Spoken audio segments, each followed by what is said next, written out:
Baruch Hashem, it's great to see everyone in the Minyan the day after Yom Kippur, pure, clean.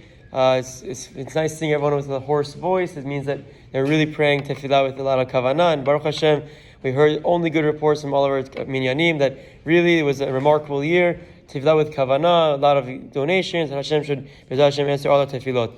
Jumping right into Halachot of Sukkah. We know around the corner is Sukkot. This Friday night begins Sukkot.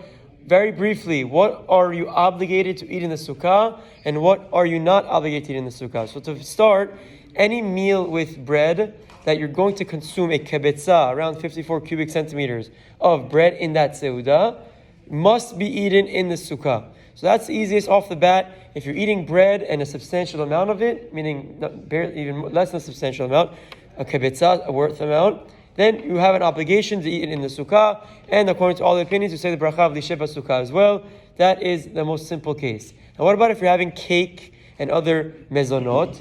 So this also applies. If you're having cake type foods, then if you're eating a kibitza or more, meaning 54 cubic centimeters or more of that mezonot, then you would have to eat in the Sukkah as well. If you're eating less than 54 cubic centimeters, then you don't have to eat in the Sukkah. But cake falls a similar category as bread in that if you have a kibitza or more, you eat in the Sukkah. Now what about meat and different rice and different types of meat and fruits and vegetables? So the Halacha says that with these non-mezonot, non-hamotzi items, there is no obligation to eat in the Sukkah. So for example, if you're at work and you can't step out of work from the desk, you shouldn't have a sandwich during Sukkot. Rather, you can have some sort of chicken and some sort of rice, a meal like that, which you wouldn't be obligated to eat in a Sukkah. Now, it's important to note that the Halacha explains that, however, anyone who goes out of his way to eat everything in a Sukkah, he has a lot of bracha, he gets a mitzvah for it, obviously, and it's very praiseworthy. So that's regarding to food. Now, what about women? So women, it's a big machloket. We hold the halacha that women, obviously, it's a mitzvah that says shehaziman germa, that it's a positive time-bound mitzvah. Therefore, they are not obligated in the mitzvah of Sukkah. They're not obligated. If they want to sit in the Sukkah, they may. And she'eno mitzvah ve'osef, they're not commanded and they do, they still get a big reward as well. But there is no obligation for women to eat every meal in the Sukkah. So if they want to have bread and they want to eat outside the Sukkah, they may do so, and they are not violating any mitzvah.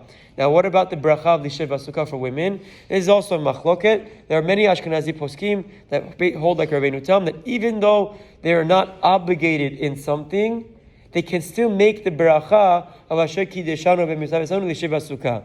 They hold that for shofar, for sitting in the Sukkah, and for shaking love and etrog. They're all across the board. They hold that women can make that bracha. However, us Faradim, who follow Shulchan Aruch and obviously Rav Ovadia and Rabbi Ben Chaim, we hold that women may not make the bracha of Lishev Sukkah. Why? Because they aren't commanded in the mitzvah. So therefore they can't say Asher Kideshanu b'mitzvotav etzivanu, because there's no obligation. They aren't commanded. They weren't mitzuveh. So therefore they cannot make the bracha when they do the mitzvah. But obviously we know that the bracha ena me'akevet. So the bracha doesn't take away from the fulfillment of the mitzvah. She wants to fulfill the mitzvah, she may do so. She gets sachar, she gets reward for it. She just doesn't make the bracha in line with our minhag and our halacha. Have a wonderful day.